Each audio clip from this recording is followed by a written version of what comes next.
Oh, I get it. I understand. People are kind of wary about these whole buyout stories and things like that. But of course, everybody will be wanting to check out what everybody has to say on them when they officially go through. A lot of the fun is in the speculation and little things that pop up. And what I mean by that is, look at Phil Spencer. Whenever he does an interview, people are quick to point out what's behind him on that shelf. Oddly enough, the Activision thing was back there, or I think it might have been a Call of Duty thing or something like that. I think it was Activision though. So yeah, and then what happens? They buy out Activision. Like there's always little things like that you can look at and say, well, that's a weird. That was a little weird precursor right there.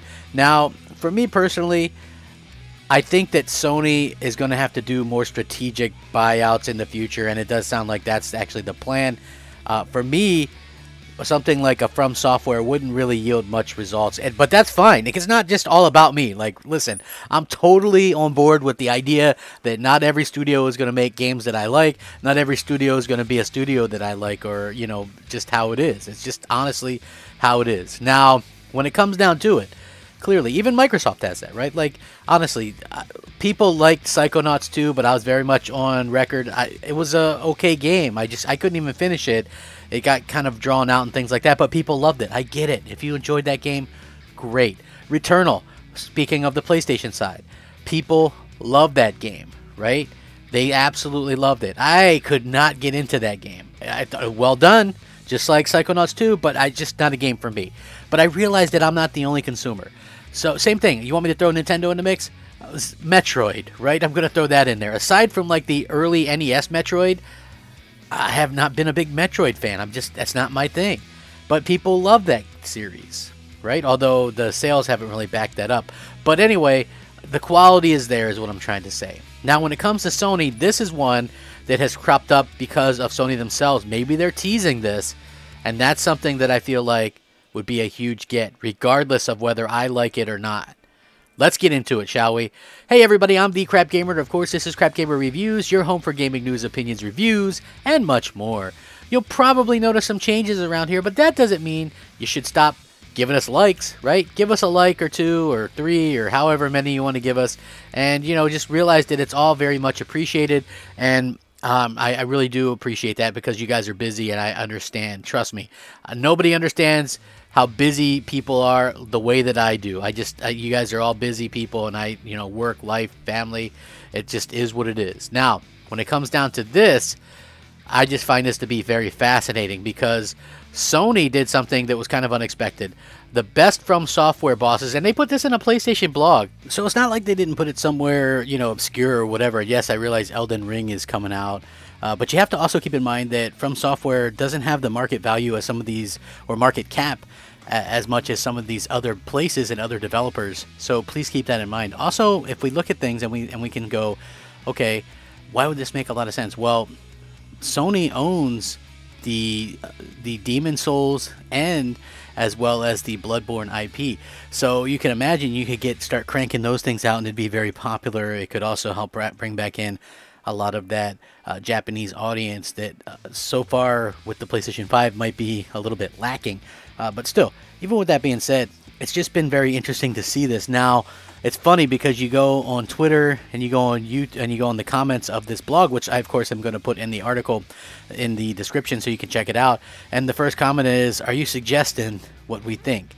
Right? Like, I think this is something that fans want. Now, again, this is something that really, for me personally, wouldn't mean anything. But again, like I've stated numerous times, it's not all about me. Realistically, Sony is going to go out there and kind of do the things that appeal to a wide audience, just like Microsoft, right? And I mention this because, and I do when I do podcasts and stuff like that, it's just very funny to me because I sit there and I'll talk about this stuff, right? And I'll go, well, listen. They'll go, well, do you like, when I was complaining about the Bungie stuff, they go, well, do you like Destiny?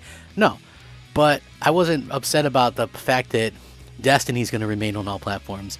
My point was, it doesn't make sense to buy Bungie for that price and then not have anything exclusive. No content, no strikes, no weapons, no anything. I think that's kind of crazy to think that you're not really giving anything to your players out of that deal.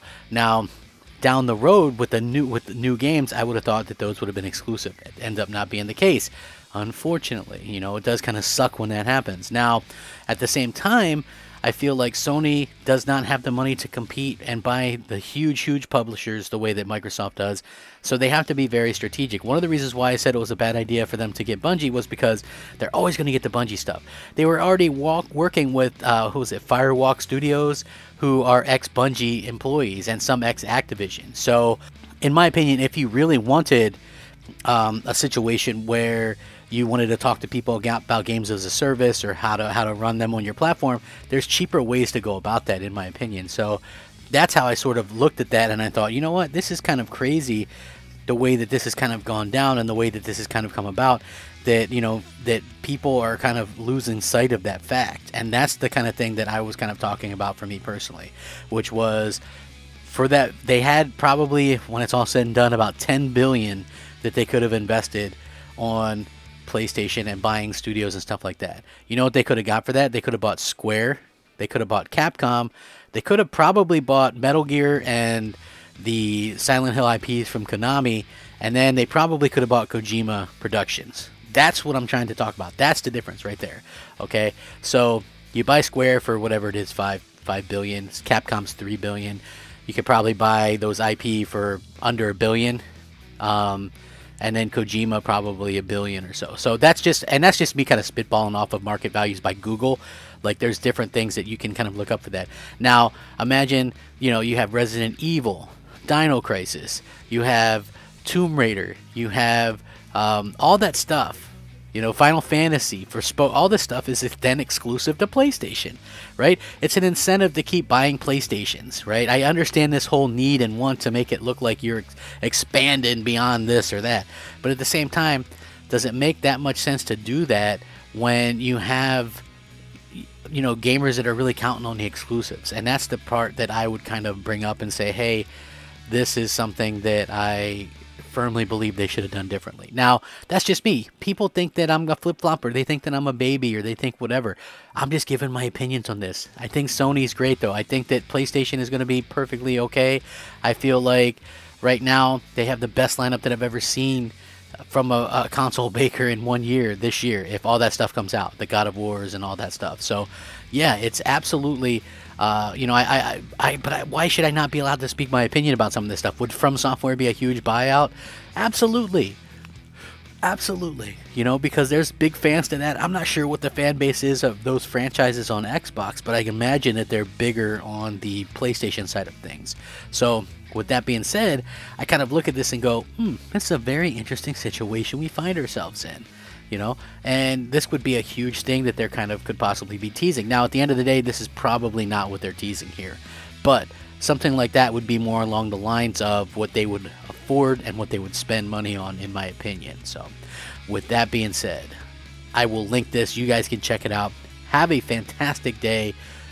Bless you all. Thanks for watching. Please like the video if you enjoy it. Rack 'em up, fact 'em up, crap gamer 'em up, crap gamer out.